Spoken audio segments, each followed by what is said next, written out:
dari Semarang. Di sini kami ingin memaparkan tentang penyuluhan kami di Desa Gabus Purwodadi, yaitu penyuluhan hipertensi. Yang pertama, pengertian hipertensi. Hipertensi merupakan tekanan darah lebih dari 140/90 mm Hg menurut WHO tahun 2017. Perkenalkan, nama saya Afisma Fadel. Di sini dari faktor yang tidak dapat diubah atau dikontrol, yang pertama yaitu umur. Kemudian untuk umur yang lebih dari 40 tahun itu beresiko terkena hipertensi, yaitu pada wanita dibandingkan dengan pria. Hal ini disebabkan karena terdapatnya hormon estrogen pada wanita. Apa saja sih faktor-faktor yang dapat dirubah atau dikontrol pada penderita hipertensi? Kurangi kebiasaan konsumsi rokok, karena pada dasarnya kandungan pada rokok itu sendiri ada beberapa zat-zat yang berbahaya seperti nikotin. 4. Ada konsumsi minyak jelantah. Nah, yang selanjutnya ada obesitas. Caranya alangkah lebih baiknya menjaga berat badan pada tubuh. Halo, perkenalkan nama saya Fitria Anissa. Selanjutnya yaitu tanda dan gejala hipertensi. 1. Nyeri kepala saat terjaga, kadang-kadang disertai mual dan muntah. 2. Penglihatan kabur karena kerusakan retina. 3. Ayunan langkah tidak mantap karena kerusakan susunan syaraf. 4. Nokturia karena peningkatan aliran darah ginjal dan filtrasi glomerulus. 5. Edema dependen karena peningkatan tekanan kapiler. Hai, perkenalkan saya Adelia Mutiara Dewi. Perawatan pada keluarga dengan hipertensi untuk yang non-farmakologis yang pertama, menurunkan faktor resiko yang menyebabkan aterosklerosis, contohnya berhenti merokok, kemudian mengurangi konsumsi alkohol. Yang kedua, olahraga dan aktivitas fisik.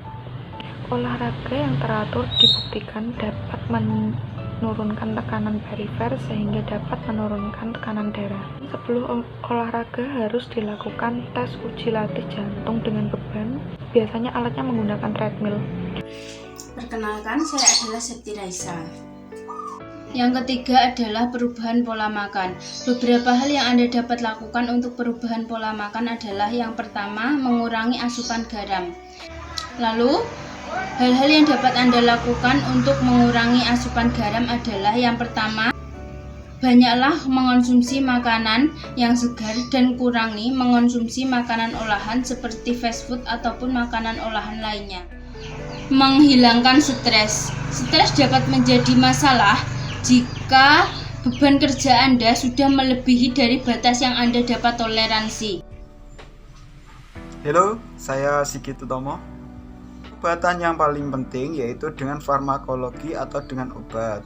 Jika kalian merasakan tanda dan gejala hipertensi, diharapkan kalian segera memeriksakan ke tempat pelayanan kesehatan terdekat agar memperoleh obat antihipertensi sesuai dengan dosis yang dibutuhkan. Selain itu, kalian juga harus sering memeriksakan tekanan darah kalian ke Posbindu atau tempat pelayanan kesehatan terdekat agar hipertensi kalian terkontrol dan tidak terjadi komplikasi. Perkenalkan, saya Davita Stianingsih. Di sini saya akan menjelaskan tentang komplikasi hipertensi. Menurut Solihin et al. 2020, komplikasi dari penyakit hipertensi apabila tidak ditangani dengan baik dapat berdampak pada tiga, yaitu 1. Stroke. Tekanan darah yang terlalu tinggi dapat menyebabkan pecahnya pembuluh darah otak. 2. Gagal jantung. Tekanan darah yang terlalu tinggi memaksa otot jantung bekerja lebih berat untuk memompa darah. 3. Gagal ginjal. Tingginya tekanan darah membuat pembuluh darah dalam ginjal tertekan dan akhirnya menyebabkan pembuluh darah rusak.